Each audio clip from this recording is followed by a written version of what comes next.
There is a moment, just before the candle gutters, when two people decide everything without saying a word. He was the boy she was warned about.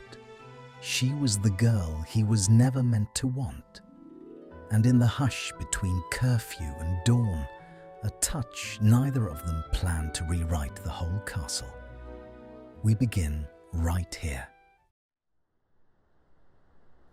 The library at this hour belonged to the ghosts and to her. Hermione had learned the rhythm of it, how the lamps dimmed by quarters as curfew approached, how the great clock above the circulation desk surrendered its tick to the hush of settling parchment, how Madame Pince's footsteps grew distant and finally vanished into her office behind the restricted section. By 9:30, the long oak tables emptied. By 10, only the bravest or the most desperate remained, and even they were gone by 15:15, chased out by the librarian's withering glance. Hermione was neither brave nor desperate tonight. She had simply nowhere else she wished to be. The 8th year common room had grown unbearable in increments she could not name. It was not the laughter, though the laughter struck her sometimes as a thing performed rather than felt. It was not Ginny's careful kindness or Ron's clumsy attempts to bridge the silence that had settled between them since June. It was something subtler, a sense of being watched, always by people who loved her and who had decided, without consultation, what shape her healing should take. Here, between the stacks, no one watched her. Here, she was only a girl with an arithmancy equation that refused to balance and a quill that had begun to splutter ink across her cuff. She set the quill down, examined the smear, wiped at it with a handkerchief that did nothing but spread the stain into the linen of her sleeve. The candle at her elbow guttered once and steadied, casting the long shadow of her hand across the page. The equation was wrong. She had known it was wrong for the past quarter hour, but the wrongness lived somewhere she could not locate. A missing variable, a misplaced sign, some small treason of arithmetic she would have caught easily 6 months ago. Her concentration had grown porous. Things slipped through it now. Voices from the corridor, the scrape of a chair 2 aisles over, the memory of a hand on her wrist in a forest she did not wish to revisit. She pressed the heel of her palm against her eye and exhaled. "You've made an error in the 3rd line." Her shoulders did not move. She had heard him approach, or rather, she had felt the air change before she heard anything, the way the temperature drops a ½ degree before snow. She did not turn. "Have I?" "You've transposed the constant. Whatever you're solving for, it cancels itself out 3 steps later." "Thank you, Malfoy. I wasn't aware I'd asked." He did not answer. She heard instead the small, soft sound of him pulling out the chair opposite hers, and then the displacement of air as he sat. She lifted her eyes from the page at last. He had grown thinner since the trial. His face had always been sharp, but the sharpness had taken on a quality of erosion, as if something had been wearing him down from the inside, and the bones beneath were the only architecture left holding him up. His hair, once kept with a vanity she had found insufferable, had been allowed to grow past the collar of his shirt. There was a small cut healing at the edge of his jaw, a shaving accident, perhaps, or perhaps not. He met her gaze without expression. "You've been staring at the same line for 20 minutes, he said. "I was beginning to find it distressing on your behalf." "You've been watching me for 20 minutes. A pause. The candle guttered again, and in its brief surrender, she saw something flicker behind his eyes, quickly suppressed, quickly armored over. "I've been at the next table." "That isn't an answer." "No," he said. "It isn't." She ought, she knew, to gather her things, to rise without apology and walk past him with her chin set the way she had set it across 7 years of corridors. There was a script for these encounters, written in the long ledger of their shared history, and she knew every line of it by memory. She did not gather her things. She slid the parchment across the table instead. "Show me." He did not reach for it immediately. His eyes held hers a moment longer. A beat too long, a beat she felt at the base of her throat. And then he drew the page toward him with 2 fingers. He produced his own quill from somewhere inside his robes, bent over the parchment. She watched his hand move. It was a hand she had seen before in other configurations, curled into a fist beside his thigh in a courtroom, trembling, faintly, around the handle of a teacup at the ministry inquiry where she had given testimony on his behalf. Testimony she had never quite explained to Harry or to Ron. Testimony she still could not quite explain to herself. The hand of a boy who had once raised a wand against a headmaster and had not, in the end, been able to bring it down. It was steady now. The quill moved across her notation in small, precise strokes. He did not cross out her work. He amended it, drawing her attention with a faint underline to the place where the constant had gone astray. "There," he said. "Substitute correctly, and the rest follows." He did not slide the parchment back. He turned it instead, so that the writing faced her, and pushed it across the table with the same 2 fingers, and in the small distance between his hand withdrawing and her hand reaching, the candle's light caught the silver of his signet ring and threw a brief, pale flare across the wood. Her fingers brushed his. It was nothing. It was less than nothing. It was the kind of contact that happened 100 times a day in a castle full of students passing books and quills and slips of parchment, and it meant nothing. And she felt it travel up her wrist like the small bright shock of static one gets from a wool blanket in winter. Neither of them moved. "Granger," he said, "don't." "I haven't said anything." "You were going to." "Was I?" His voice had lowered. Not by much, not enough that anyone passing the aisle would have heard a difference, but enough that she felt it as a separate weather inside the small territory of their table. She withdrew her hand, folded both of them in her lap beneath the wood, where he could not see them tighten on the fabric of her skirt. "You should be more careful," she said. "If Madame Pince finds you in the restricted section after curfew." "It isn't curfew yet." "It's nearly." "Then I'll go nearly." The corner of his mouth did something that was not quite a smile. It was something more careful than a smile, the suggestion of one, the architecture without the construction. She had begun lately to catalogue these expressions without meaning to. The small movements of his face had become a foreign language she found herself wanting to translate. "Why are you here, Malfoy?" "I told you.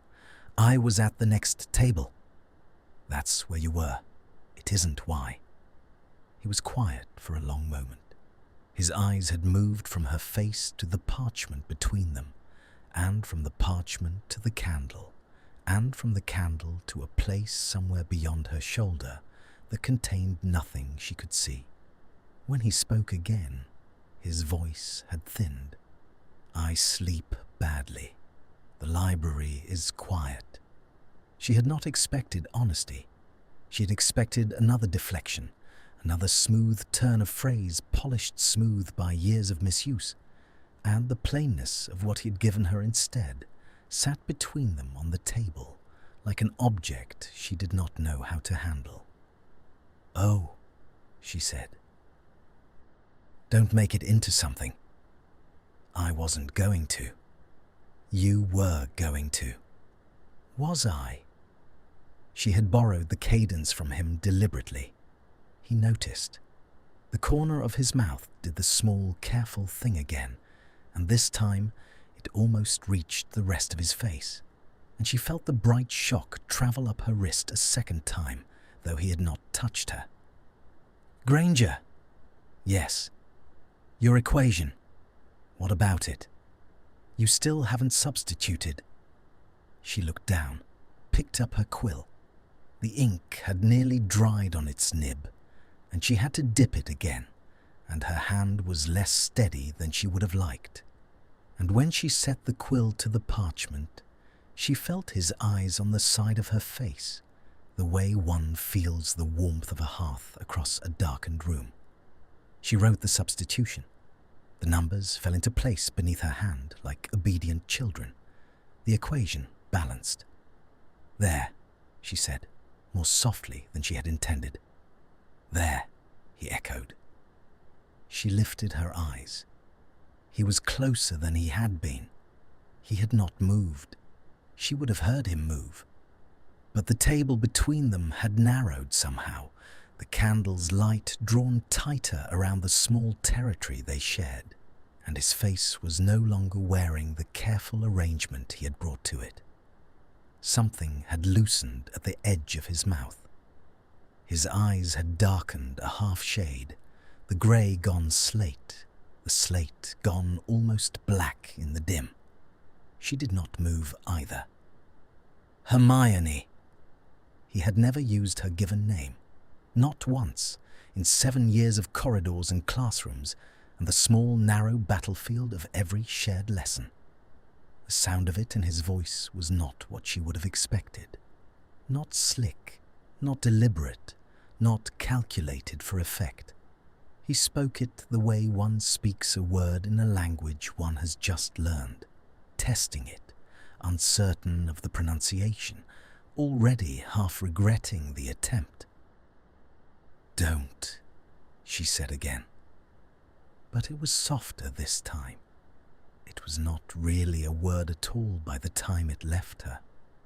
He leaned forward, not far. Only the slight forward tilt of a man about to say something he had not quite decided whether to say. The footsteps in the aisle were not loud. They were, in fact, deliberately not loud. The careful tread of someone who had been walking and had paused and had then resumed walking with a quietness that came from a different intention than discretion. She knew the footsteps before she knew them. She knew them the way one knows the breathing of a person one has shared a tent with for 9 months in a forest. Draco straightened. The movement was so small as to be almost invisible.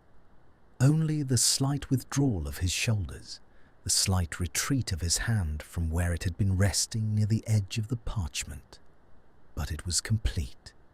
By the time Harry Potter rounded the end of the stack and stepped into the lamplight, Draco Malfoy was once again only a boy with thin shoulders and a healing cut on his jaw, sitting too close to a girl who was not his friend in a library that was about to close. Harry stopped at the end of the aisle. He did not speak. He looked at Draco. He looked at Hermione. He looked at the parchment between them, and at the candle, and at the small, close territory of the table. And his face did a thing she had seen it do only once before.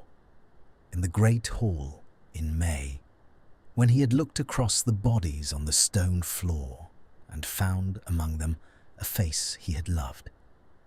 "Hermione." His voice was very quiet. "Are you all right?" She opened her mouth to answer. She found, when she tried, that she did not yet know what the answer was. The silence that followed was not empty. It had texture, weight, a particular quality of suspension, as if the air itself had drawn breath and was holding it. Draco rose first. He did so without haste. He gathered nothing, because he had brought nothing. No books, no parchment, no excuse. He simply pushed his chair back with the controlled economy of movement she had come to recognize in him, and the legs of the chair made no sound against the stone because he had lifted it slightly as he moved. He inclined his head, not to Harry, to her. Granger. The name was a small return to formality, an offering laid on the table between them like a coin laid on the eyes of the dead. She understood what he was doing. He was giving her the alibi of distance. He was withdrawing his presence from the field so that she would not have to defend it. She hated him a little in that moment for the kindness of it. He passed Harry on his way out of the aisle. Neither of them spoke. Harry did not move aside, and Draco did not ask him to. He simply turned his shoulders narrow and went past, and the brush of his sleeve against Harry's was the only sound that the encounter produced. Then he was gone, and the candle guttered as if his absence had drawn the air with it, and Hermione was alone with the boy who had once been her best friend, and who was now, somehow, looking at her as if she were a stranger he had caught doing something obscene. "Sit down, Harry." "I don't want to sit down." "Then stand, but stop looking at me like that." He did not stop looking at her like that. He came forward instead, slowly, until he stood at the edge of the table where Draco had been a moment before, and his hand came down flat against the wood, and his eyes went to the parchment. "Don't," she said. He picked it up. She had been a poor liar all her life. She had told herself in the hour before he came that the small pen strokes in the margin of her notation were nothing, only the absent doodling of a tired hand, only the kind of distracted mark anyone might leave on a page they had been staring at for too long. She had told herself this, and she had almost believed it. And now she watched Harry's eyes find the small half-erased letters at the corner of the page, and she understood that she had been lying to herself with a thoroughness that would have impressed her if it had belonged to anyone else. D. Just the one letter. Looped and re-looped, the ink pressed deeper with each tracing, the shape of it half rubbed away by the side of her own hand, and yet still legible, still unmistakable, still curling at the bottom in the particular way she had begun to write the letter when she had been thinking, without thinking, of a name. Harry did not say it aloud. He set the parchment down. His hand stayed flat against it for a moment, fingers spread, as if he were holding it down against a wind only he could feel. When he lifted his hand, his palm had left a faint, damp print on the page. "How long?" "Harry." "How long, Hermione?" His voice had not risen. That was the worst of it. She would have known how to meet him if he had shouted. She had a lifetime of practice at meeting Harry Potter when his voice rose, at putting her hand on his arm and saying his name and bringing him back from whatever cliff he had walked himself to. But he did not shout. He spoke instead, with the quiet she had begun to recognize in him since the war. The quiet of a man who had learned that the loudest things in the world made no sound at all. "Nothing has happened," she said. That isn't what I asked. Nothing has happened, Harry. We share a corridor. We share the 8th year tables. He sat down. He left. There is nothing. You wrote his name. I wrote a letter. You wrote his name. Her jaw set. The thing she had trained for years to do, the thing she had done across courtrooms and chessboards, and the long argument of her own adolescence, the small, quiet hardening of the back of her teeth against the back of her tongue. She did it now, and she felt the old familiar architecture of her own defences lift into place around her. Sit down, Harry. This time he sat. He sat across from her, where Draco had sat, and the wood between them was the same wood, but the air above it was different now. It was not weighted. It was thin. It was the thin air of a high altitude, the kind that makes the lungs labour and the head ache. And she could see, even in the dim lamplight, that Harry's eyes were red at the edges. He's not who he was, she said. He is exactly who he was. He stood in front of the Wizengamot, Harry. He gave names. He testified against his own. Because he was afraid of Azkaban. Because he was sorry. You don't know that. No, she said, and her voice had thinned now too, and she did not like the sound of it. I don't, and neither do you. He looked at her. There was a long moment in which he did not speak, and in that moment she watched something move across his face. Not anger, not even disappointment, but a much older and more wounded thing.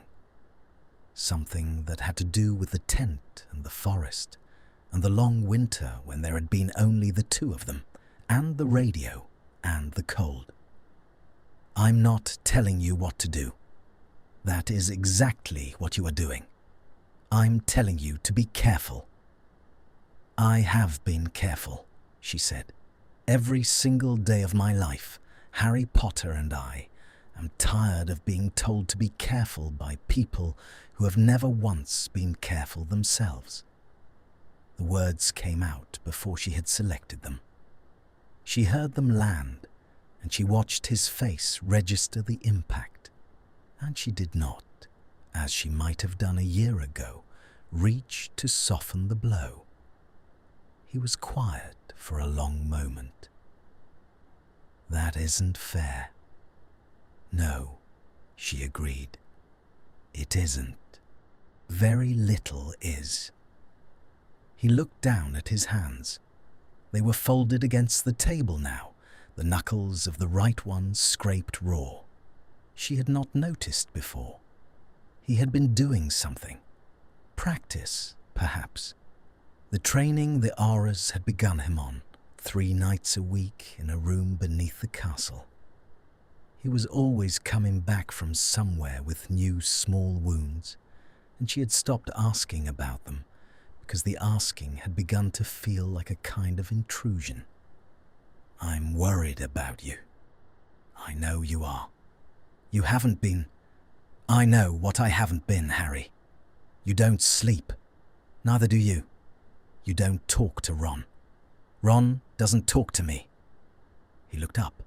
His eyes met hers across the table, and she saw with a small, clean grief that surprised her that he had no answer to that. He looked away again. His hand went to the parchment. He turned it over so that the writing faced the wood, and he pushed it back across the table to her with the gentleness of a person returning something private he had not meant to see. I'm going back to the tower. All right. Are you coming? No. He did not argue. He stood. He stood for a moment longer than he needed to, looking down at her, and she watched him try to find the words for what he wanted to say, and watched him fail to find them. He'll hurt you, Hermione. He might. And then what? And then I will have been hurt, she said. It will not be the first time. I expect it will not be the last." He flinched, not visibly. He had grown too practiced for that. But she saw the small tightening at the edge of his mouth, and she knew she had wounded him, and she did not, this time, regret it. He left. She did not watch him go. She listened instead to his footsteps receding past the stacks, to the soft thud of the library door, to the long settling silence that came after, in which the candle burned down another quarter-inch, and Madame Pince emerged at last from her office and began the slow round of dimming the final lamps. Hermione gathered her things. She did so with care. She stoppered the inkwell. She wiped the nib of her quill. She folded the parchment with its small traitorous letter into the back of her arithmancy text, and she put the text into her bag, and she rose from the table and pushed the chair in with the same controlled economy of motion she had watched Draco use a quarter-hour before. She walked out of the library. She did not turn toward Gryffindor Tower. The corridors at this hour were the corridors of a different castle altogether.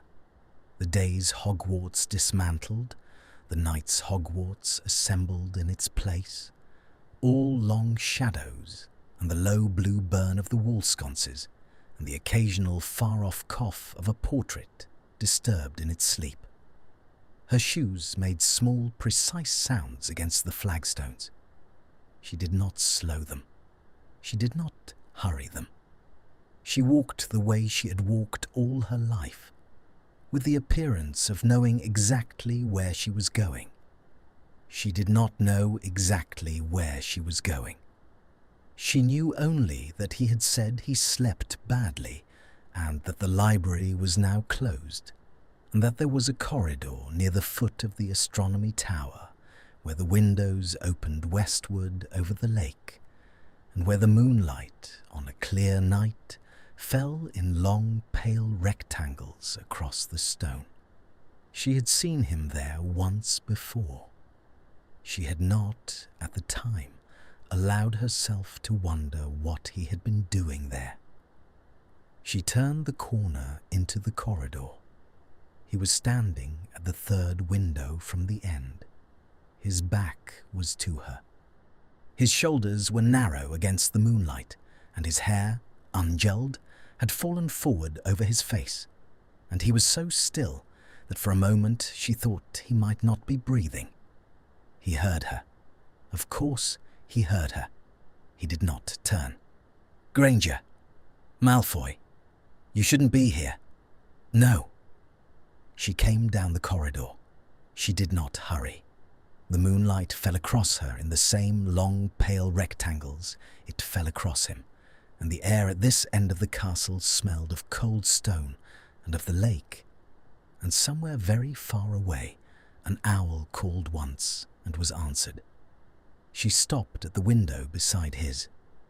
He did not look at her.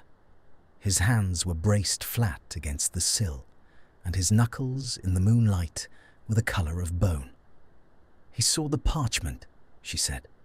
A long silence. "Ah." "He saw the letter I had written, in the margin." "What letter?" "Don't make me say it." He turned his head then, only his head.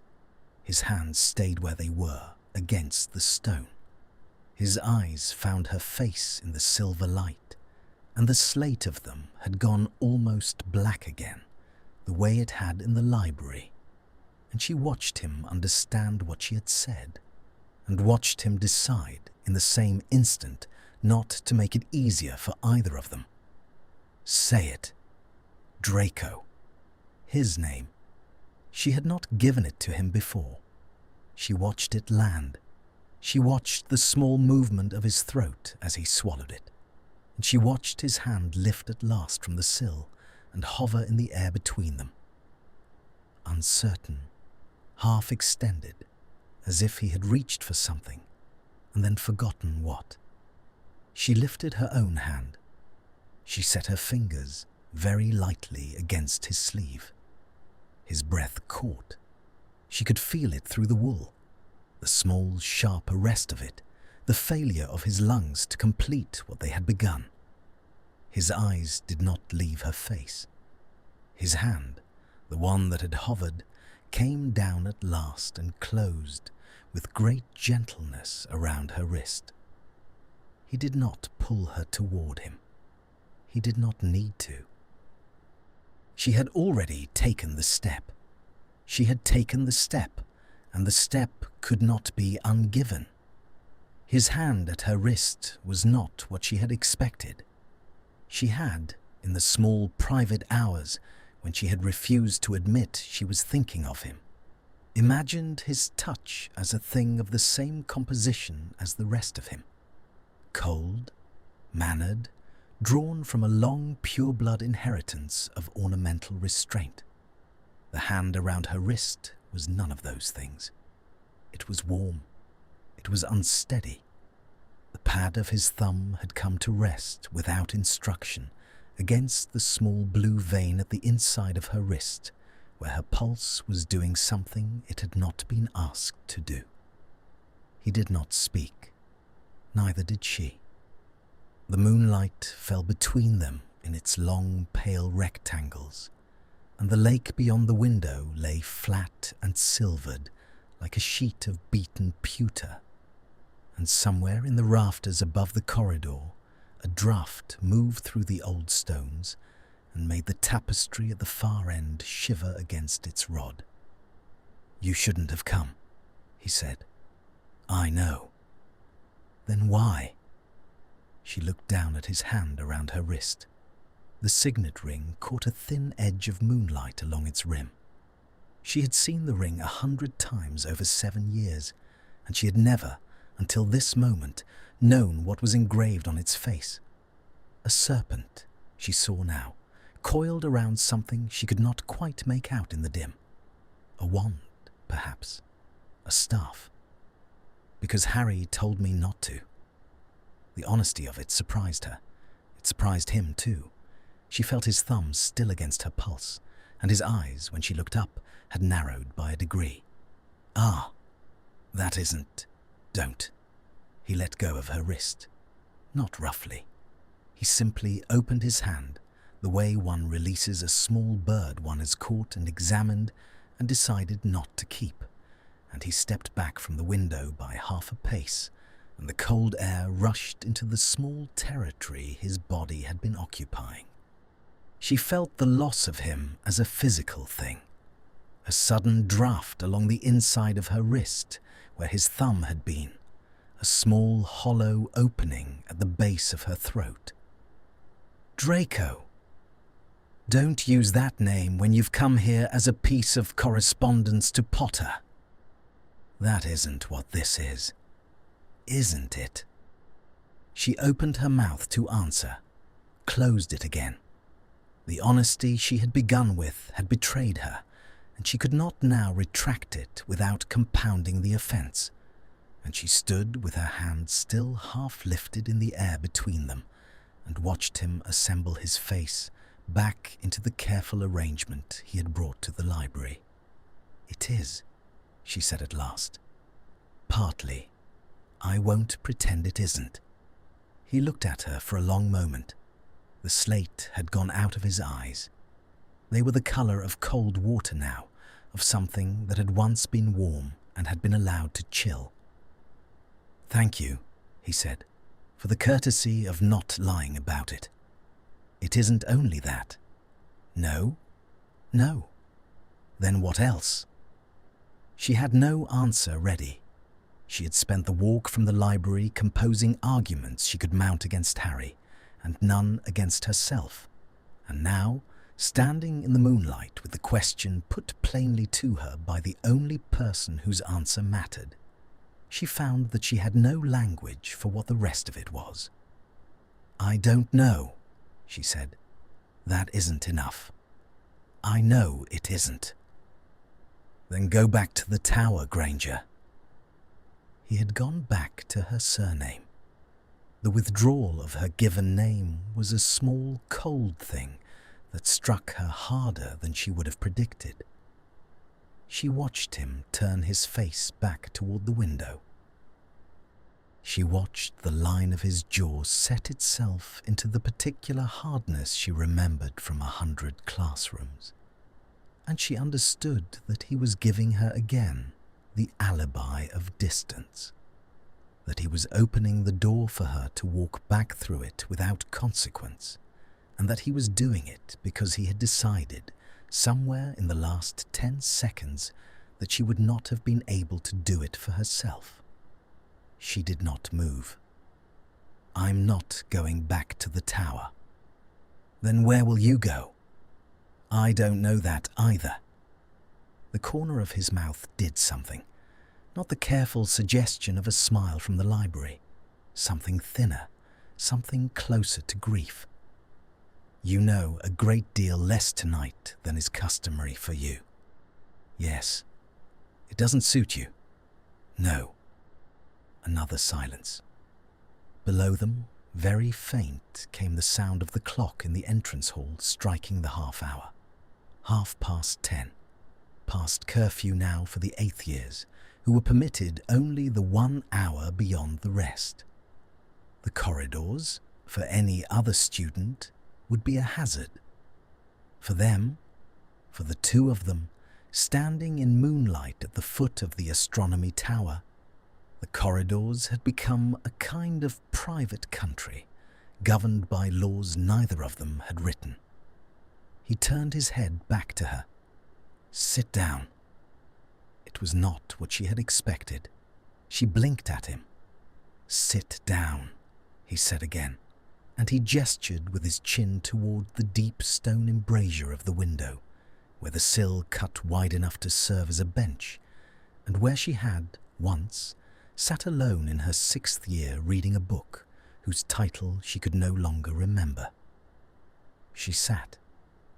He did not sit beside her.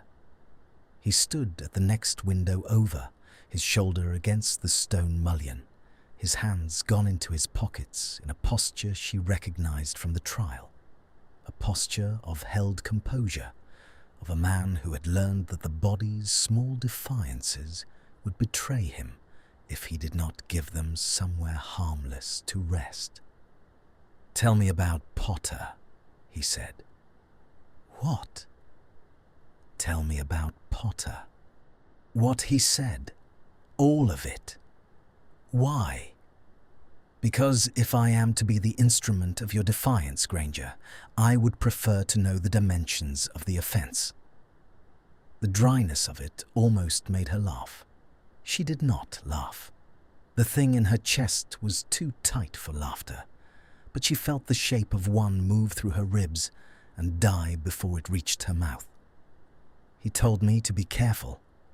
Reasonable. He told me you were exactly who you had always been." A pause. Less reasonable, but understandable. "He said you would hurt me." The pause this time was longer. He did not move from the mullion. His eyes had left her face and gone to the dark beyond the window, and when at last he spoke, his voice had taken on a thinness she had not heard in it before. "He may be right. He may be. You know he may be. I know. And yet you are sitting in a window in a deserted corridor at 10:30 at night with the boy who once called you what I called you." "Yes." "Why?" She drew her knees up onto the embrasure, wrapped her arms around them, looked down at the toes of her shoes against the stone. "Because he treats me," she said slowly, "as if I am a thing to be guarded. And I have spent 8 years being a thing that did the guarding, and I do not know how to be the other yet, and I am not sure I want to learn." He did not answer. She did not look up. She heard him move after a moment, heard the small rustle of wool against stone as he shifted his shoulder against the mullion, heard the soft sound of his hands coming out of his pockets, heard the careful displacement of air as he crossed the half-pace between his window and hers. He sat down, not beside her, not exactly. He sat at the far end of the embrasure, his back against the opposite jamb, his long legs folded up so that his knees drew nearly to his chest, and the soles of his shoes came to rest perhaps 4 inches from the soles of hers. The space between their feet was very small. "That isn't a reason to come here," he said. "I know. You will have to find a better one, eventually. I know. I am not," he said, and his voice had thinned further, almost to a whisper. "Particularly interested in being the answer to a question you have asked yourself about Potter. I know that too." "Do you?" "Yes." He looked at her. The moonlight caught the edge of his face, the sharp line of his cheekbone, the small healing cut at the jaw, the grey of his eyes gone luminous in the silver light. He was, she thought with a small, clean surprise, beautiful. She had known he was good-looking in the abstract way one knows that a marble bust in a museum is good-looking. She had not, until this moment, allowed herself to register it as a fact that pertained to her. "Then why are you still here?" he said. "Because you asked me to sit down. I withdraw the request." "No, you don't." He looked at her for a long moment. Then, very slowly, the corner of his mouth did the careful thing again, and this time she watched it complete itself, watched the suggestion of a smile become almost a smile, watched the slate of his eyes warm a half shade in the moonlight, watched him decide, against his own evident intention, to let her stay. "No," he said, "I don't." The silence that followed was a different silence. It was not the brittle silence of the library before Harry had come, or the thin altitude silence of Harry's quiet questions. It was the silence of 2 people who had run out of the script and had not yet written the next page, and who were sitting in the white space between the lines and finding, against expectation, that the white space was tolerable. She unwrapped her arms from her knees, set her feet flat against the embrasure. The toes of her shoes brushed his. He did not move his feet. "Tell me something true," she said. "What?" "Anything. One thing. Something I don't know." "Why?" "Because I have lied to myself all evening, and I would like to hear something true before I go back." He looked at her. The careful arrangement of his face had gone, she noticed, had been going slowly through the whole conversation, and she had not registered it until now. There was something in its place she did not have a name for, something younger than the face he wore in classrooms, something that had not been allowed out in a very long time. "I think about you," he said. "What?" "You asked for something true." "Draco. More than I should, more than is reasonable. I have for some months. I do not know what to do about it, and I have not, until this evening, intended to do anything about it. And if you tell anyone I have said this to you, I will deny it under veritaserum." She did not speak. She could not speak.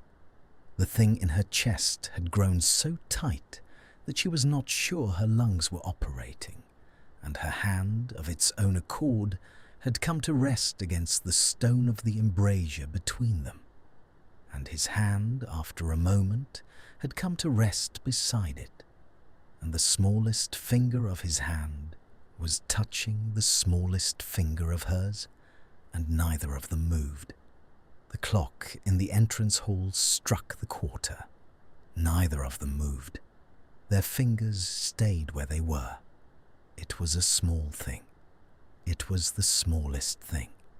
The outer edge of his little finger against the outer edge of hers, No more than that.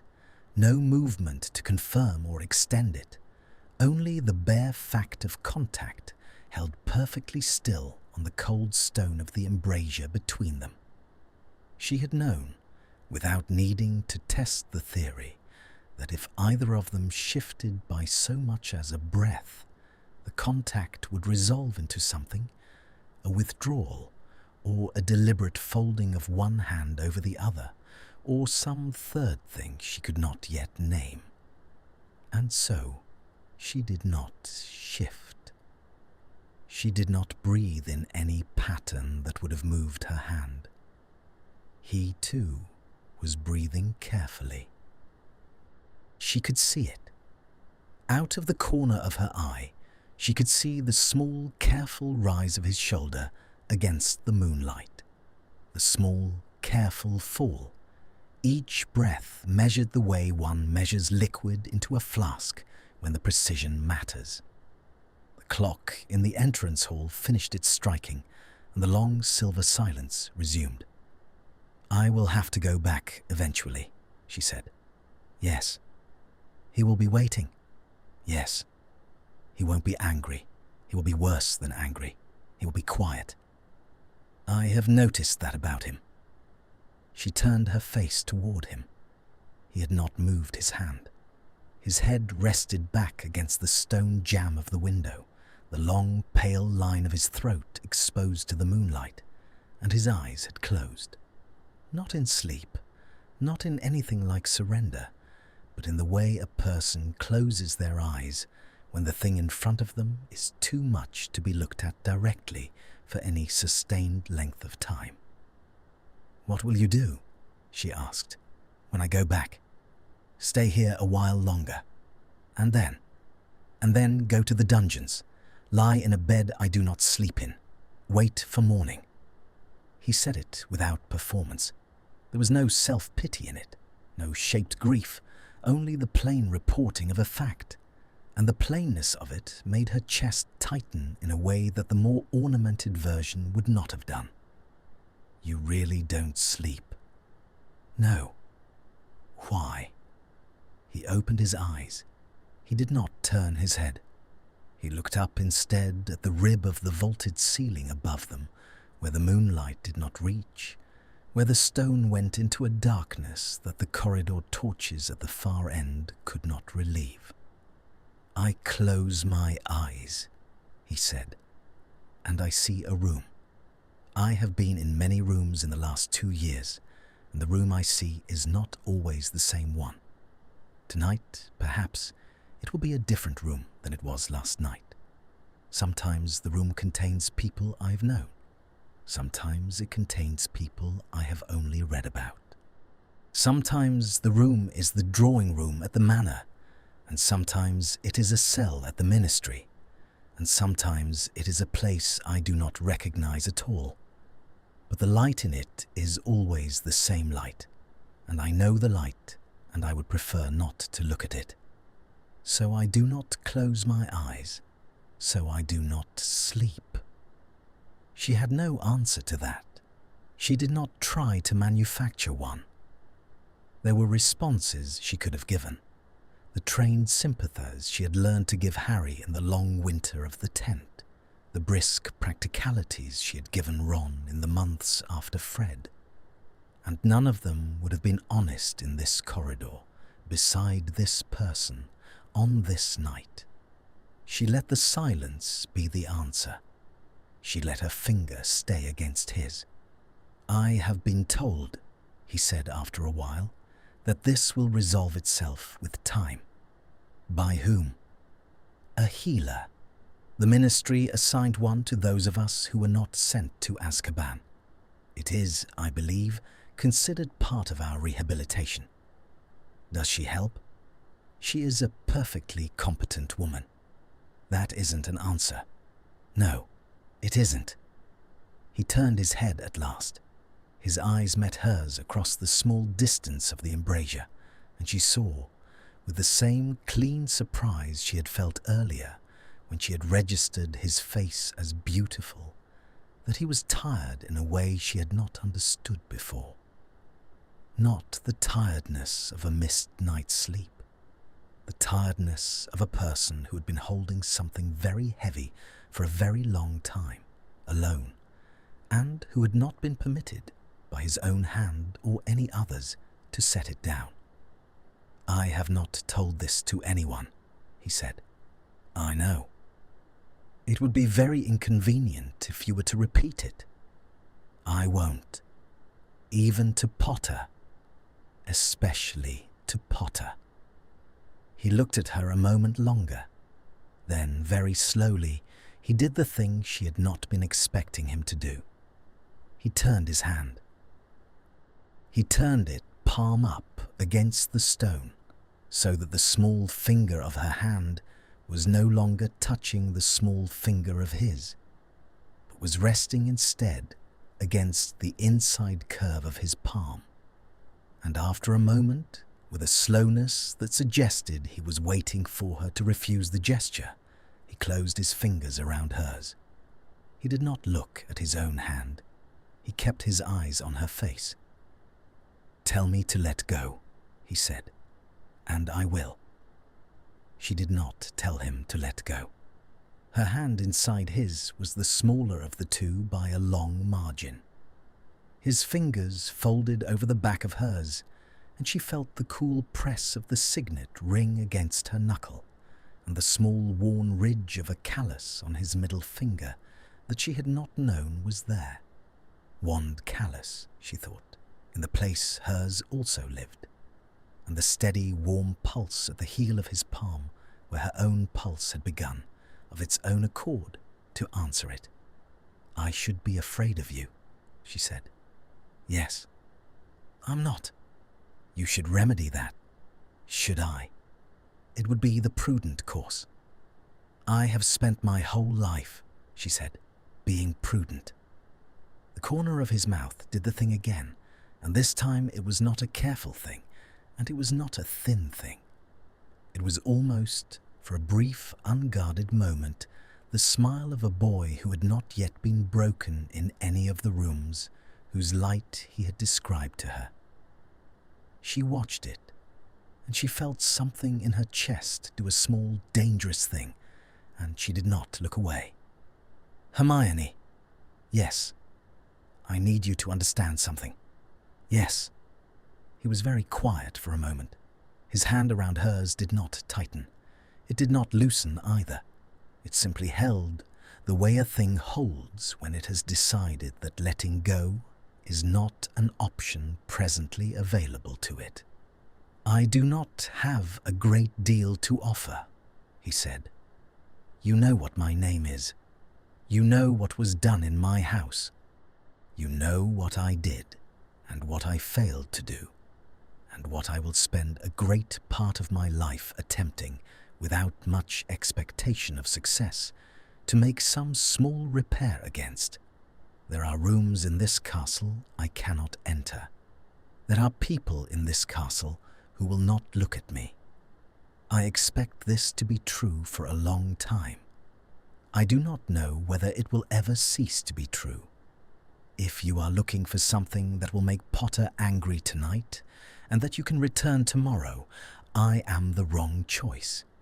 I am willing to be that, if it is what you require. But I would prefer that you tell me now, before this proceeds any further than it has already proceeded, so that I may construct the appropriate defenses in advance. It was the longest speech she had ever heard him make. It was also, she realized, the most honest thing anyone had said to her in months. She turned her hand inside his. She did it slowly, so that he would not mistake the movement for a withdrawal. And when her palm met his, she pressed her fingers carefully into the spaces between his fingers. And his hand, after a small, startled pause, closed against hers. "I don't know what I'm looking for," she said. "I'm telling you that, honestly, because you have been honest with me. I don't know if what I'm doing tonight is fair to you. I suspect it isn't. I suspect it cannot be, Given what has happened between us and around us, and I suspect that any reasonable person would tell us both to stand up from this window and walk in opposite directions and not speak of this again. Yes, but I am not going to do that. No. And if you ask me why, I will tell you again that I don't know, and you will be entitled to find that answer insufficient. He looked at her for a long moment. I don't find it insufficient. You don't? No. I find it familiar. The smile, when it came this time, came from her. She had not planned it. It moved across her face before she had given it permission, and she watched him register it, and she watched the slate of his eyes do the warming thing, and she felt the cold stone of the embrasure beneath her free hand, and the warm pulse of his palm against the other, and the small distant call of an owl somewhere across the lake. "What do we do?" she said. "I don't know." "That is not very helpful, Malfoy. I have been told this before, by you, in fact, on several occasions." "Yes. Well, the complaint has not become less valid with repetition." He laughed. It was a small sound. It was barely a sound at all, only a brief exhale through the nose, only the small movement of his shoulders against the stone.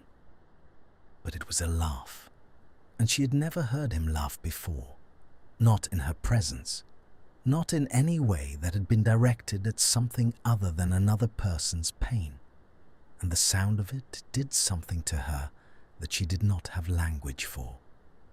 She leaned forward. It was not a decision. It was not even, she thought afterward, an action she could have prevented. She leaned forward across the embrasure, and he straightened from the jamb, and the small distance between their faces became a smaller distance, and she could see, in the moonlight, the individual silver-pale lashes against his cheek, and the small movement at his throat as he swallowed, and the place at the corner of his mouth where the careful smile was still trying to maintain itself against everything else his face was doing. His free hand came up. He did not touch her face. He hovered the hand instead near her cheek, the way a person hovers a hand near the flame of a candle to test the temperature, and his fingers in the silver light were trembling. "Granger." "Yes." Yes." His thumb brushed her cheekbone. It was the lightest possible touch. It was not even a touch, really, so much as the report of a touch, the suggestion of one, the architecture without the construction, and the breath she had been holding for what felt like the entire conversation finally gave out, and her eyes closed, and his forehead came to rest, very gently, against hers. They did not kiss. They sat in the moonlight with their foreheads touching, and their hands joined on the cold stone between them, and somewhere very far away, the clock in the entrance hall began to strike 11, and neither of them moved to count the chimes. The 11th chime faded into the stones and was gone. She lifted her forehead from his by the smallest possible degree, not a withdrawal, only the slight shift required to open her eyes, and found him already looking at her. His thumb had stilled against her cheekbone. His other hand had not loosened its grip on hers. The space between their faces was a space measured now in single inches, and the air in it had grown its own small warm weather, distinct from the cold that pressed at the windows. "I have to go back," she said. "I know." "He'll be sitting up." "I know." "If I stay any longer, I won't go at all." "I know that too." But neither of them moved. His thumb traced once the small line beneath her eye where the lack of sleep had begun to write itself in faint shadow. He did not comment on what he found there. He simply mapped it with the slow attention of a person reading a passage in a language he was learning, and then his hand fell away from her face and came to rest, palm down, on the stone between them. She drew back. She did so by careful increments, the way one extricates a hand from a sleeping animal. First the lift of her forehead, then the small reclamation of personal air, then, last, the slow unweaving of her fingers from his. He let her go. He did not make her work for it. The withdrawal of his hand was an act of the same quality as the offering of it had been, and she felt the loss along the inside of her palm like a small bright cold. She stood. Her legs were not entirely steady. She locked her knees against the stone of the embrasure and straightened her skirt where it had gone creased against her thigh, and she lifted her bag from where she had set it on the floor, and she looked down at him. He had not stood. He had pulled his knees back up to his chest, and his arms had folded around them, and his head had tipped back against the jamb, and the moonlight on his throat made it look like the throat of a marble effigy in some very cold cathedral. Malfoy, Granger, tomorrow. What about it? I don't know yet. He looked at her.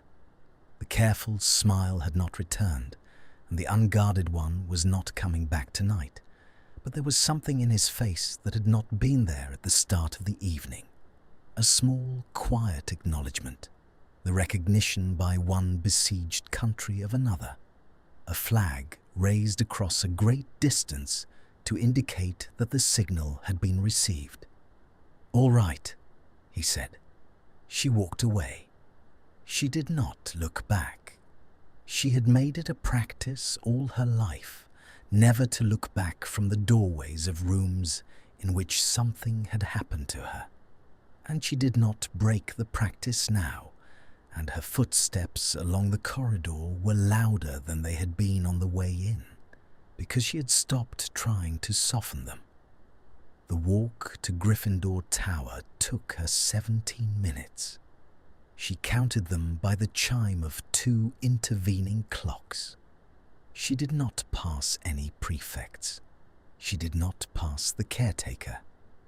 The castle had emptied itself around her into the particular hollow quiet of late autumn nights, and her own footfalls were the only company she kept. The fat lady was sleeping. Hermione spoke the password through her teeth, and the portrait swung open with an aggrieved sigh and closed behind her with a small definitive click that sounded in her ears like a verdict. The common room was not empty. Harry was sitting in the armchair nearest the fire. He had not pretended to read. There was no book on the arm of the chair, no parchment in his lap, only Harry himself with his hands folded around a mug of tea that had clearly gone cold a long time ago. He looked up when she came through the portrait hole. He did not stand. Ginny was on the rug at his feet, half curled against the side of his chair. She did not look up. Her eyes were closed and her breathing was even, but Hermione had shared a dormitory with her for 4 years and knew the difference between the breath of a sleeping Ginny and the breath of a Ginny who had decided not to participate in what was about to happen. "You're back," Harry said. "Yes." "Sit down." "No." He didn't argue. He did not insist. He looked at her for a long moment over the rim of the cold mug, and then he set the mug carefully on the small table beside the chair, and he laced his fingers together in his lap. "I'm not going to ask where you've been." "No? You're going to tell me, or you're not. I've decided I don't want to make you." It was a kinder thing than she had expected from him, and the kindness disarmed her more thoroughly than another quiet interrogation would have done. She set her bag down on the nearest table. She did not sit. She crossed instead to the fire and stood with her back to it, the heat blooming up through the wool of her skirt, and she looked at him over the small, careful distance of the rug. I went for a walk. All right. I wasn't with him for very long. All right. He didn't... Hermione. She stopped. He had not raised his voice. He had simply spoken her name, and the sound of it had stopped her the way it always did. The long inheritance of every conversation they had ever had, every confidence and every quarrel, the whole long architecture of the friendship that had been the longest sustained thing in her life.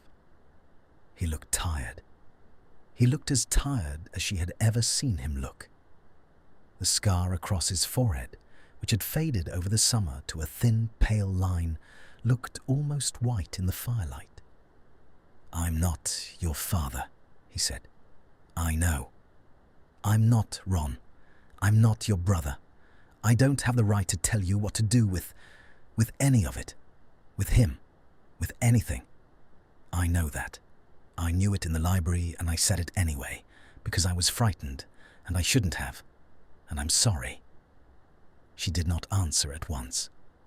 "You're sorry?" "Yes." "You're sorry for telling me what to do, or for what you said about him?" His jaw moved. "For telling you what to do." "I see." "Hermione." "No. I see.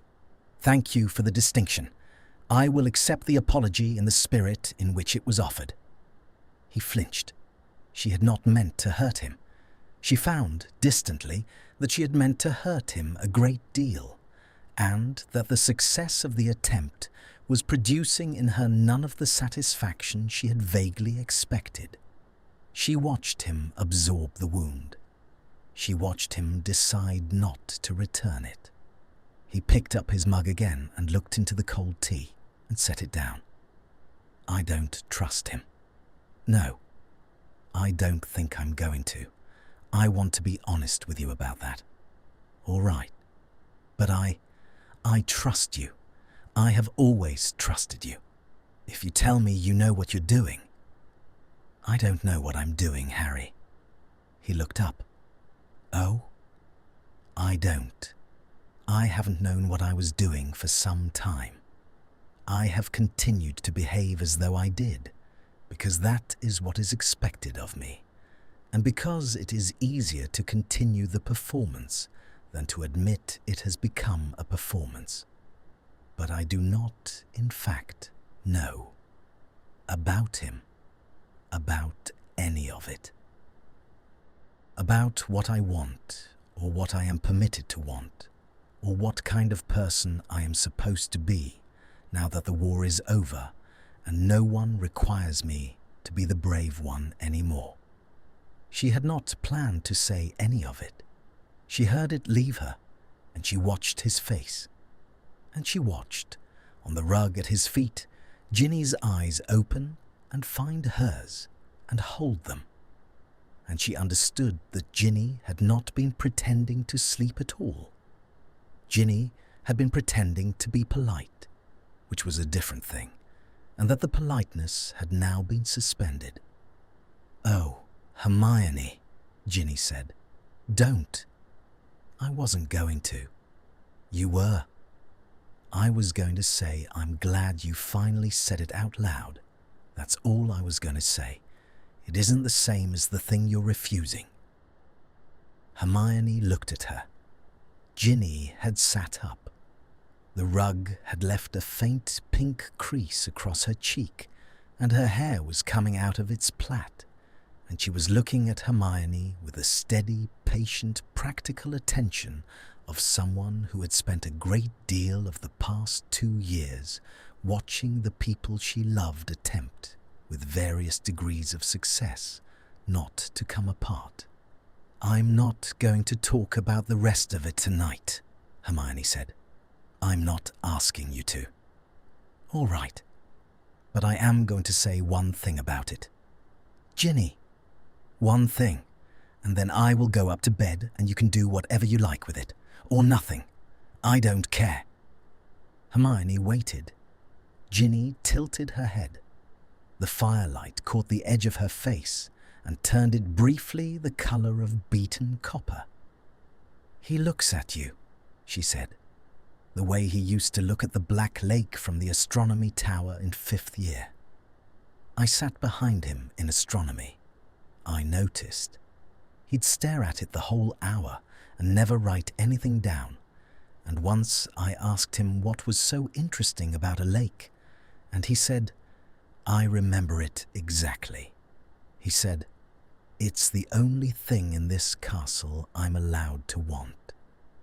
I thought he was being a prat. He was being a prat. He was also, I think, telling the truth. He looks at you that way, Hermione.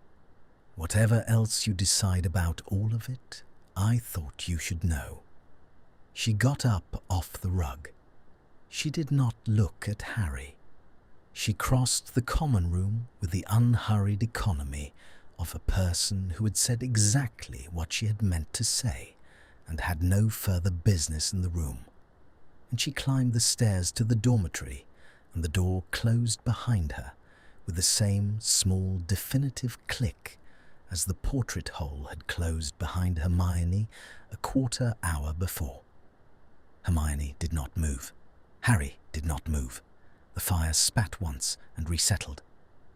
I didn't know that, he said quietly. About the lake? No, I'm not. Hermione, I'm not going to apologize for not trusting him. I can't, but I am sorry for the other thing. Truly. I know. Do you? Yes. She crossed the room to him. She did not sit, but she stopped beside the chair, and she rested her hand briefly against the top of his head, the way she had done in the tent in the long winter when there had been nothing else to give. His hair was warm from the fire. His shoulders dropped by a small degree beneath her palm. I'm going to bed, she said. All right. I will tell you about it when I know what to tell.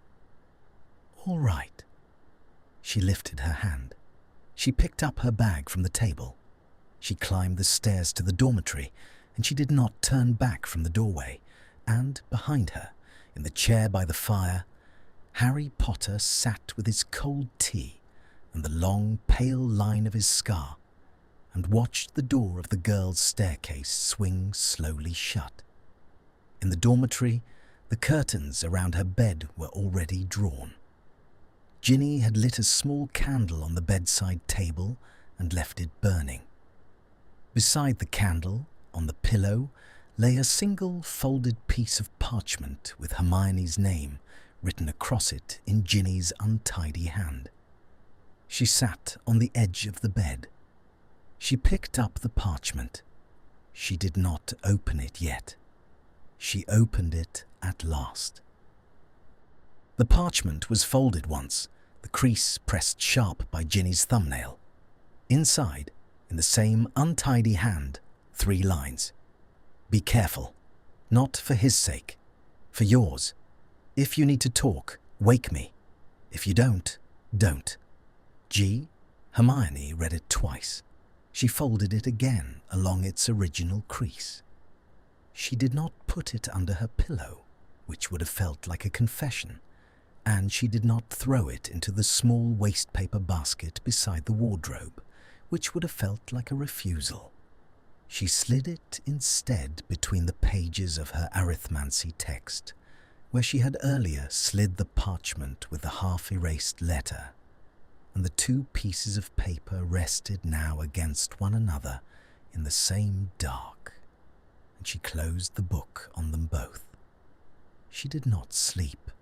She had not expected to.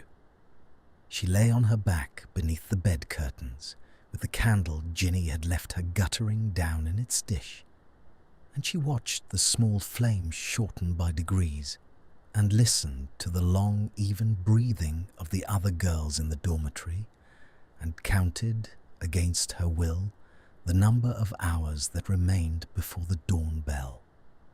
She did not go back to the corridor. She had thought, walking up the stairs, that she might wait until the candle burned out, and then dress again and slip back down through the common room and through the portrait hole and through the long sleeping body of the castle to the window where he might still be sitting. She had thought it the way one thinks about jumping from a great height, not as a thing one means to do, but as a thing the body considers briefly before the mind intervenes. The mind intervened. She did not go. Morning came in the slow, grudging way of late autumn mornings, the windows of the dormitory turning from black to grey to a thin, watery silver. And she rose and dressed and went down to breakfast and took her usual seat between Ginny and Neville. And she did not look toward the Slytherin table, and Harry, across from her, did not ask her to. He was not at the Slytherin table. She did not know that she had been looking until she registered that he was not there to be seen. The seat he usually took at the far end, beside Theodore Nott, who was, she had noticed, the only person at Hogwarts who would still sit with him without being required to, was empty. The plate before it was clean. The goblet was inverted on the wood, in the small Slytherin custom that meant no one was expected. She buttered her toast. She did not eat it. "Arithmancy," Ginny said, without looking up from her porridge. "What?" "You have arithmancy first. You're going to be late." "Oh." She gathered her bag. She left the toast on the plate. Ginny did not say anything else. Ginny did not look up at all. The kindness of being unwatched after the long evening of being watched too closely was a thing she registered with quiet gratitude and did not name. Arithmancy was on the 3rd floor. She had intended to walk straight there.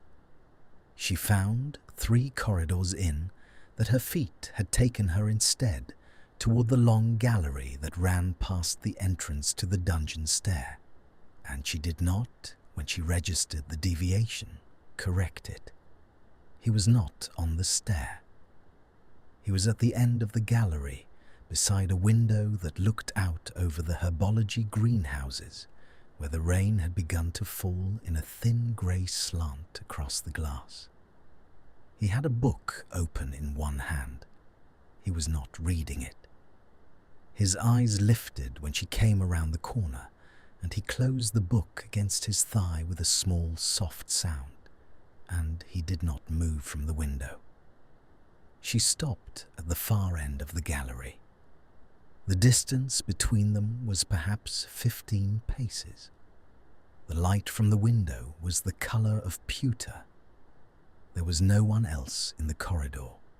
The bell had gone 5 minutes ago, and the stragglers had all scattered to their classrooms, and the gallery had emptied around the 2 of them as the library had emptied the night before.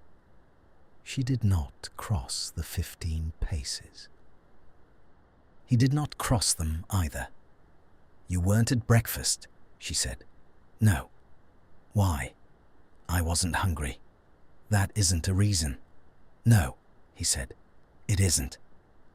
The rain quickened against the glass. He shifted his weight against the window frame. The book. She could see the gilt of the spine, a defense text she recognized, went into the crook of his arm. "You're late for arithmancy." "Yes." "I don't believe you have ever been late for arithmancy." "No." He looked at her. There was something different in his face this morning. The night had been stripped out of it. The careful arrangement was back, the smooth, pure-blood mask that had served him a long time, but it was not seated quite as it had been before. It sat at a slight angle, like a door that had warped against its frame in a wet season and would no longer close flush. "I want to ask you something," she said. "All right. And I want a true answer." "All right. Did you mean it? What you said? About thinking of me?" He was quiet for a long moment. The rain made a small, sustained sound against the glass behind him, and the grey light fell across his face and made his hair very nearly the colour of the light, and she could not, from 15 paces, read his eyes. "Yes, all of it. Yes, Granger, all of it." She had not realized until he answered that she had been holding the question in her chest like a small, unbreathing animal. It moved when he spoke. She felt the small moving of it beneath her ribs, and she felt her hand tighten on the strap of her bag, and she felt, against her own will, the corner of her mouth do the careful thing she had watched his mouth do all the night before. "All right. That is all you have to say. For now. All right." She turned. She had not planned to turn. She had planned, perhaps, to say something else, something that would have committed her to a position she had not yet finished forming. And turning was the small act of self-preservation that prevented her from saying it. "Granger." She stopped. She did not turn back. "Your equation." "What?" "From last night. The one you finally balanced. You wrote the substitution out correctly, but you transposed the constant in the simplification 2 lines later. It still resolves, but the working is wrong." She closed her eyes for a moment. "Thank you, Malfoy. I thought you would want to know. I will redo it. I expect you will." She did not turn around. She walked the rest of the gallery without looking back, and she felt his eyes against her shoulders the whole way, and she did not know whether the small, bright shock that travelled the length of her spine was from his attention or from her own foolishness in noticing it. She was 12 minutes late to arithmancy. Professor Vector, who had a long and forgiving acquaintance with Hermione Granger's work ethic, lifted an eyebrow and said nothing. Hermione took her usual seat. She opened her text. The folded parchment with the half-erased letter slid out onto the desk. She put it back. She did not look at it. She got through the lesson. She got through the day. By supper time, she had constructed a small, careful architecture of routine around herself, and she sat in her usual seat and ate what was on her plate, and answered Neville's questions about herbology, and laughed in the appropriate places at Seamus's story about the Hufflepuff prefect and the suit of armour, and she did not look at the Slytherin table, where, this evening, the seat at the end was occupied. She did not look. She did not need to look. She felt him looking. It was a sensation she had begun to identify over the past weeks, the way a person identifies the approach of a particular kind of weather. A small, attentive pressure at the side of her face, the air around her listening for her in a particular direction. She held her cutlery steady. She turned her face toward Ginny when Ginny spoke. She did not, at any point in the meal, allow her gaze to drift across the room. When the plates cleared themselves, she rose with the others, and she walked with Ginny toward the hall doors, and she did not look back. In the entrance hall, the crowd dispersed in the usual 3 directions: staircase, courtyard, dungeon stair, and Hermione let the Gryffindor stream carry her toward the marble stairs. She did not, this time, deviate. She climbed 3 flights with Ginny at her elbow. She turned toward the library, because the library was where she always turned at this hour, and because her arithmancy still wanted redoing, and because there was no other place in the castle that would now ever again feel quite the same to her. Ginny stopped at the head of the third staircase. "I'm going to the pitch. In the rain. It's stopped raining. Mostly. All right. Hermione." "Yes. You were going to look up at supper 3 times. I watched you not do it." "I know. I don't know if that's an improvement or a deterioration." "Neither do I." Ginny looked at her for a moment. Then she did the thing Ginny had begun in the past several months to do in lieu of any of the more conventional forms of comfort. She lifted her hand and bumped her knuckles very lightly against Hermione's shoulder, and she went down the stairs toward the pitch without saying anything else. Hermione walked the rest of the way to the library alone. She took her usual table. She set her bag down. She drew out the arithmancy text and the inkwell and the quill, and she opened to the lesson, and she found between the relevant pages the folded parchment with the half-erased letter, and beneath it a second piece of parchment that had not been there that morning. She did not remember placing it. She had not placed it. She unfolded it. It was a single line, written in the same hand she had watched amend her notation the night before, in the same precise small strokes. "The corridor, if you wish. Not if you don't. D." She stared at it for a long moment. Then, with a steadiness of hand that surprised her, she folded the parchment in half, and in half again, and she slid it into the inner pocket of her robe, against her ribs, where she could feel it press very faintly with each breath she took. She did not go to the corridor at once. She stayed at her library table for another hour. She redid the arithmancy. She caught the transposed constant and balanced the working clean, and she watched the numbers settle into their places beneath her quill, the way she had watched them settle the night before. And she felt the small folded parchment against her ribs with each breath, and she did not allow her hand to lift to it. She allowed herself to wait, because waiting was a thing she could choose, and because she had spent the day being moved by tides she had not chosen, and she wanted, for the small space of an hour, to be the agent of her own arrival. At 9:15, she stoppered the inkwell. She returned the arithmancy text to her bag. She walked out of the library at her own pace, and she did not look at Madame Pince, and she did not pass any of the people who would have stopped her, and the long blue-lit corridors received her as if they had been waiting. The corridor at the foot of the astronomy tower was darker than it had been the night before. The moon had gone behind cloud.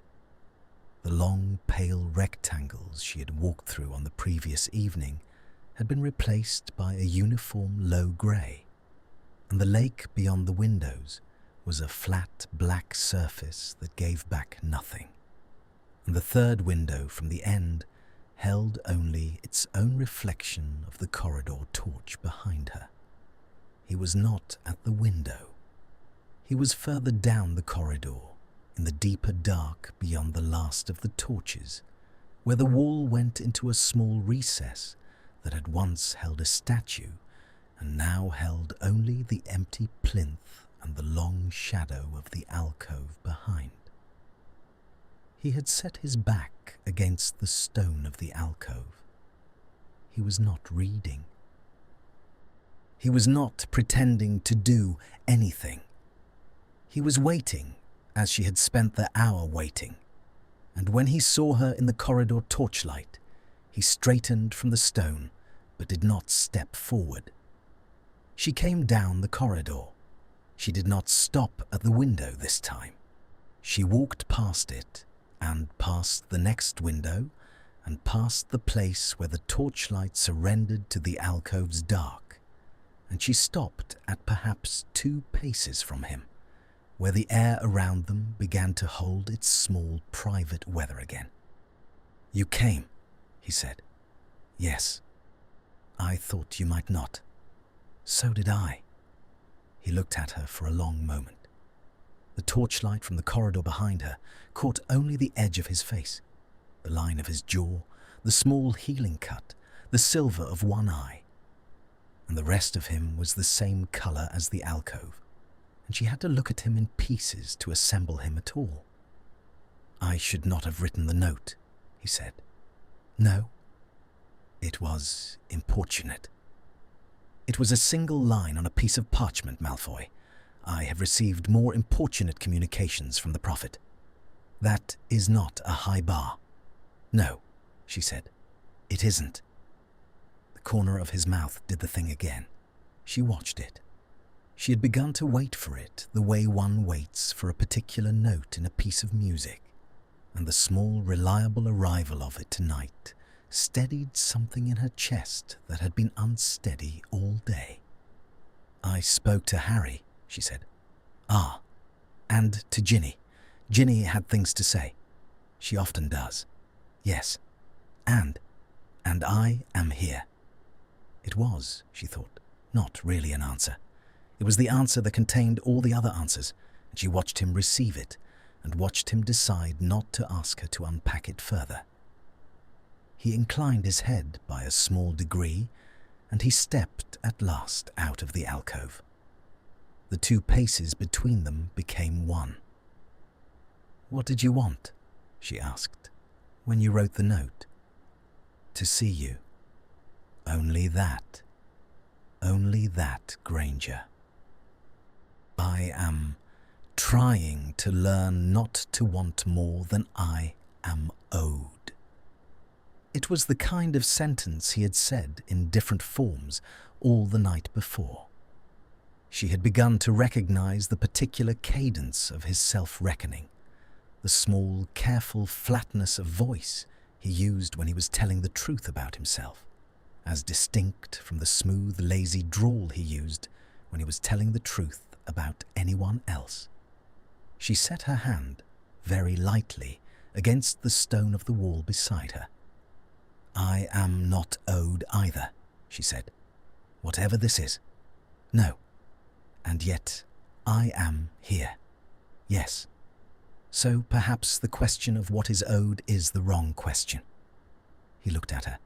The slate of his eyes had warmed in the torchlight to something that was not quite grey and not quite blue. And she watched him register what she had said, and she watched him weigh whether to allow himself to believe it. "What is the right question?" he said. She did not answer at once. She let the silence be for a moment. She heard, very faint, the sound of water somewhere. The lake against the rocks below the tower, perhaps, or the long, slow drip of yesterday's rain finding its way down the gutters. Whether either of us has the courage for it. His breath went out of him. It was a small sound. It was almost not a sound. He looked away from her, only briefly, only the small turn of the head one gives when one has been struck by something one did not see coming. And when he looked back, his face had gone open in the way she had seen it go open the night before, and she understood that the careful arrangement had failed him again, and that he had stopped attempting to repair it. "I don't know that I do," he said. "I know. You should know that, before whatever this is goes any further. I do know it. And yet. He lifted his hand. This time he did not hover. He set the back of his fingers against her cheek with a quiet certainty that the night before had not contained, and his thumb moved, once, across her cheekbone, and she felt the cool, small pressure of the signet ring against the corner of her jaw. She turned her face into his palm. She did it without instruction.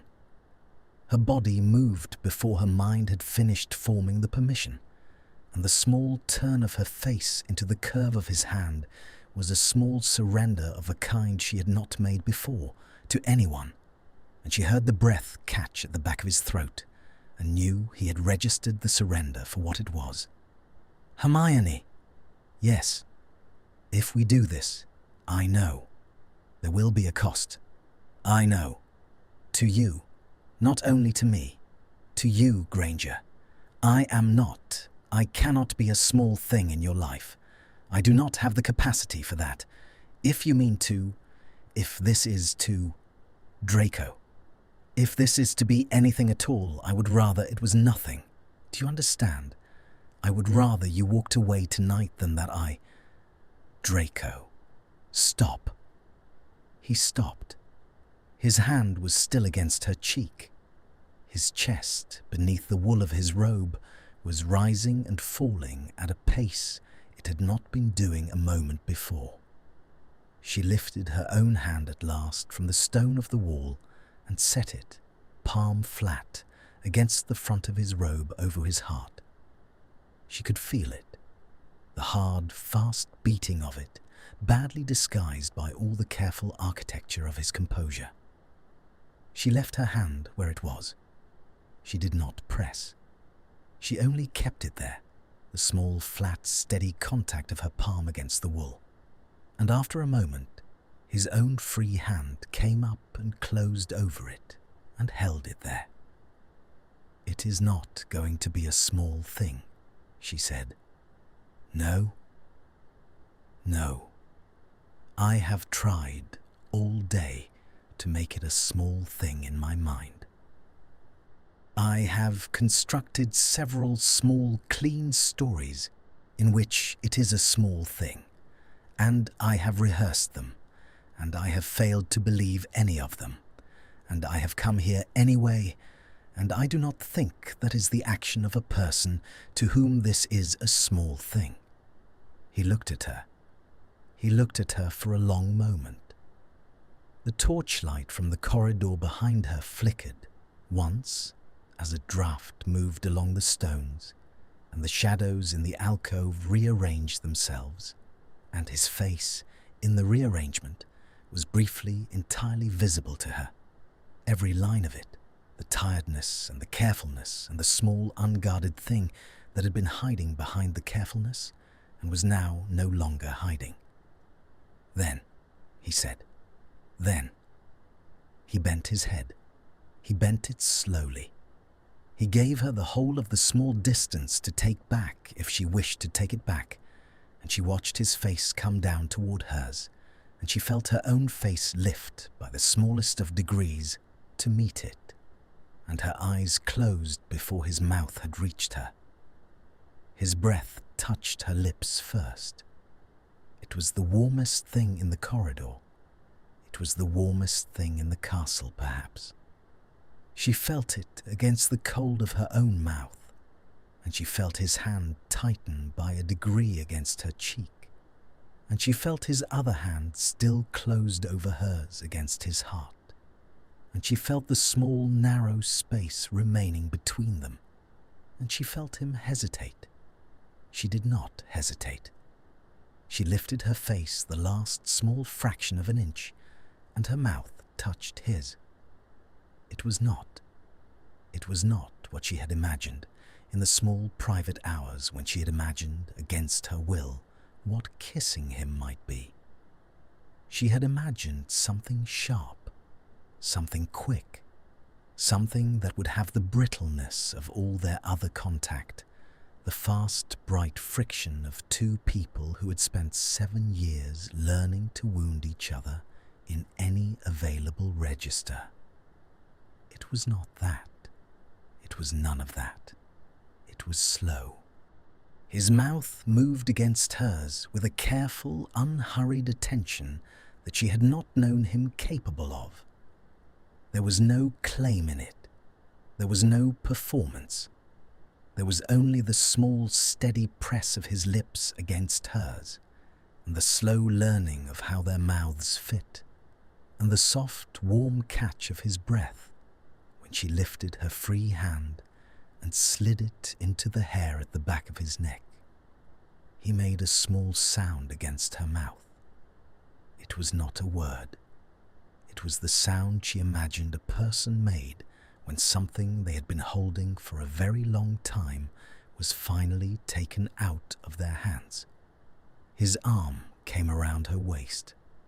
He drew her against him, not roughly, not at all roughly, only the small, certain bringing in of a body that had decided it was permitted, and the front of her robe pressed against the front of his, and she felt his heart still beating fast beneath the wool and beneath her hand. She kissed him back.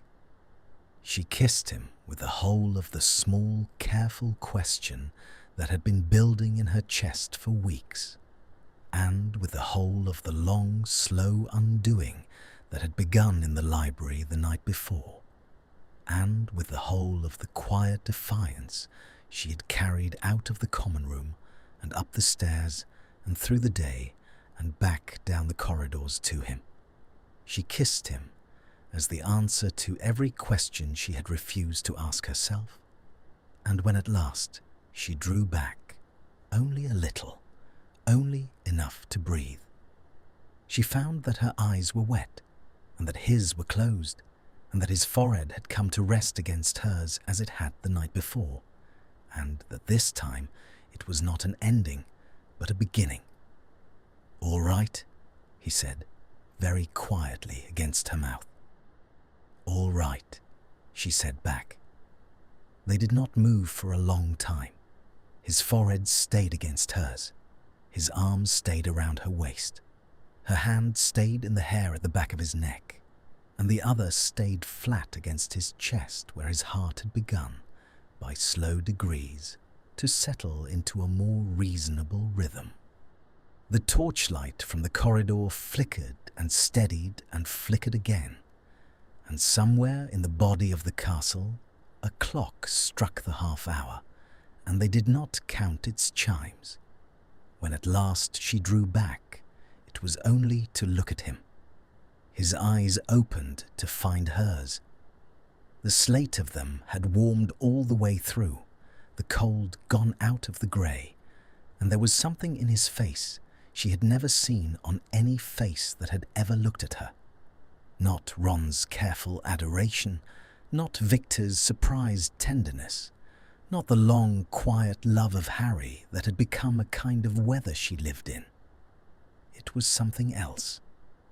It was the look of a person who had been told, against all reasonable expectation, that the thing he had wanted was permitted. "Don't," he said. "Don't what?" "Don't look at me like that. I won't have any defences left at all." "Good." He laughed.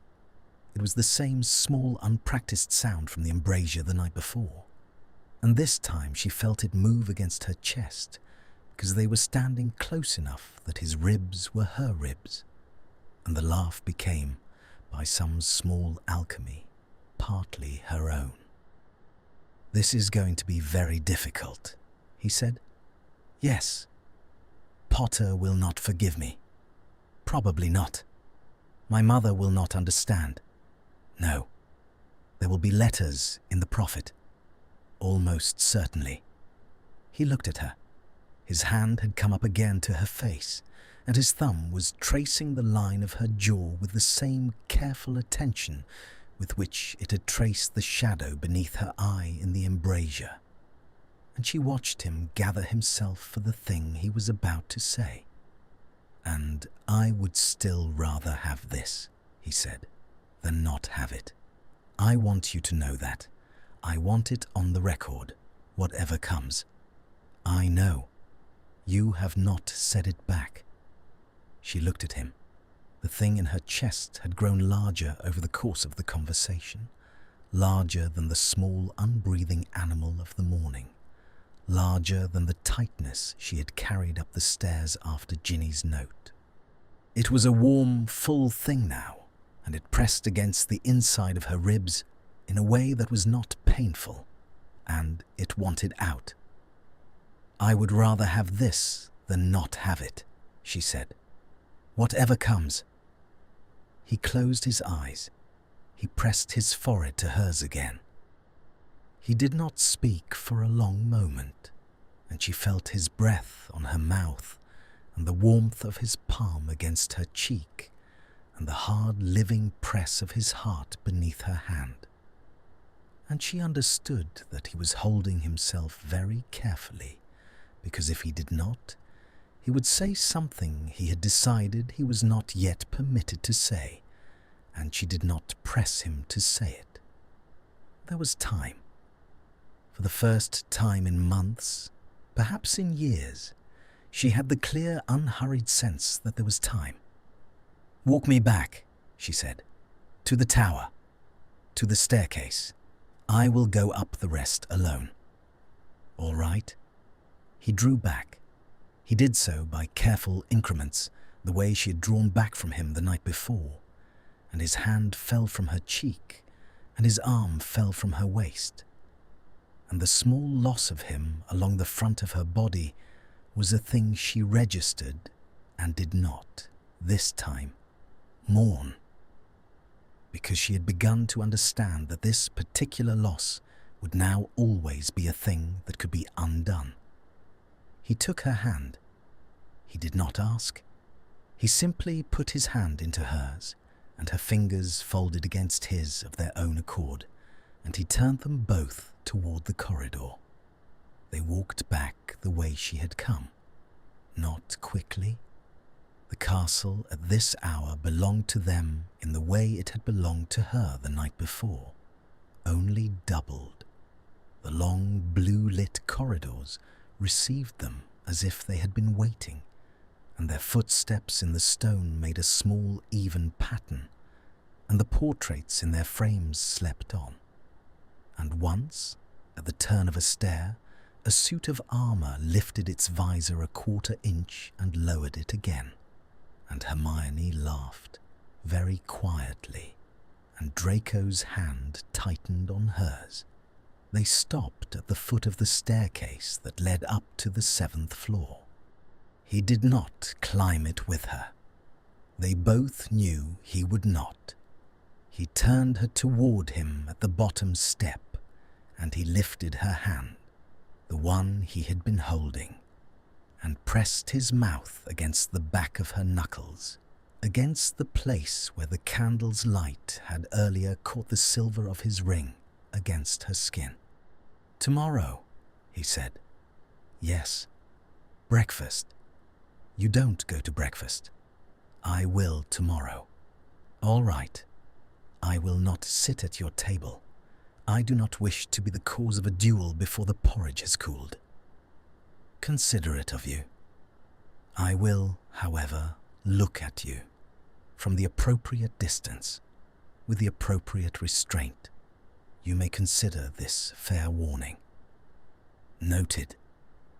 He did not let go of her hand at once. He looked at her, and she looked at him, and the small, careful smile that had been doing things to her face all evening did one more thing now. It became, briefly, her own version of the unguarded smile she had seen on him the night before, and she watched him register it, and she watched his eyes do the warming thing one more time, and then he let her go. She went up the staircase. She did not turn back. She had not turned back from any of the doorways of this evening or the last, and she did not turn back now. She climbed 3 flights, and she gave the password to a fat lady who was, this time, awake, and the portraits swung open and closed behind her with a small definitive click that did not, this time, sound like a verdict. The common room was empty. The fire had burned down to embers. Harry was not in the chair. The mug had been cleared from the small table beside it. Someone had drawn the curtains across the tall west window, and the room was dim and warm, and held the long settled quiet of a place where people had decided, at last, to sleep. She climbed the stairs to the dormitory. Ginny was awake. She was sitting up against her headboard with a book open in her lap, the candle on her bedside table lit, her hair in a loose plait over one shoulder. She looked up when Hermione came in. She did not ask any questions. She looked at Hermione's face for a long moment, and then, slowly, the corner of her mouth did the small private thing that had once, a long time ago, been characteristic of all the Weasleys, and she nodded once. "All right then," she said. "All right then," Hermione said. Ginny closed her book. She blew out the candle. She slid down under the blankets, and she turned her face toward the wall, and she said, in the muffled voice of someone already half into sleep, "I won't say I told you so." "No? Not yet. Hold me to it later." "All right." Hermione undressed by the dim glow of her own bedside candle. She put the parchment with the half-erased letter into the drawer of her bedside table, and she put the parchment with a single line. "The corridor, if you wish, not if you don't. D." Beside it, and she did not, this time, put either of them between the pages of a book. She closed the drawer. She blew out the candle. She lay down beneath the blankets and pulled them to her chin, and she closed her eyes, and she found, with a small, clean surprise, that she was going to be able to sleep. The morning came. It came in the same slow, grudging way of late autumn mornings, the grey turning to silver, and the silver to a thin, pale gold. And the bell rang, and the dormitory stirred, and Hermione rose and dressed and went down. The great hall was already half full when she came in. She walked the length of the Gryffindor table. She took her usual seat between Ginny and Neville. She did not look at the Slytherin table. She buttered her toast. She poured her tea. She felt him come in. She did not know how she felt it. The doors of the hall were behind her, and she did not turn, but she felt the small, attentive pressure she had begun to identify the night before, the air in the room listening for her in a particular direction. And she set her teacup down and looked up. He was standing just inside the doorway. He was not looking at the Slytherin table. He was looking at her. He had not come further into the room. He stood with his shoulder against the doorframe and his hands in his pockets, in the posture of held composure she had come to know, and his eyes met hers across the long, crowded length of the hall. He did not smile. He did not need to. The corner of his mouth did the careful thing, and she watched it from across the room, and she understood that he was performing, for her benefit, a small private quotation of all the smiles of the last 2 nights, and she felt the answering thing happen at the corner of her own mouth, and she did not try to suppress it. Beside her, Harry shifted. He had seen. Of course he had seen. He set down his fork, and he looked at her, and she turned her face toward him and met his eyes. He looked at her for a long moment. Then, slowly, his mouth did a small, careful thing of its own. Not a smile, not yet, but the small acknowledgement of a person who had been told something he did not want to hear, and had decided, at last, to hear it anyway. He picked up his fork again. He looked down at his plate. "You'll tell me," he said quietly, "when you know what to tell." "I will." "All right." She lifted her tea. She looked once across the hall. He had taken his seat at the far end of the Slytherin table. Theodore Nott had said something to him that had made the corner of his mouth do the thing again, and he was answering, and his hand was wrapped around a cup of coffee he had no intention of drinking, and the morning light from the high windows was falling across his hair and turning it the colour of new pewter. And she watched him for a long moment and did not look away. He felt it. He looked up, across the long, crowded, warm length of the great hall, with the porridge cooling and the owls beginning to arrive with the morning post, and the dim murmur of 300 voices, and the small, steady clink of cutlery against china. His eyes found hers, and they held, and the slate of his eyes warmed by a half-shade in the morning light, and the thing in her chest that had been an unbreathing animal, and then a warm, full thing settled at last into the quiet, certain shape of something that was going to be allowed to live. She lifted her cup. She drank her tea. The morning went on around them, and the day began, and somewhere in the long unwritten future of it there would be letters in the prophet, and difficult dinners, and the slow, careful work of two people learning to inhabit a thing that had no precedent in either of their lives. But that was for later. That was for the time they had been given and were going to take. For now, there was only this.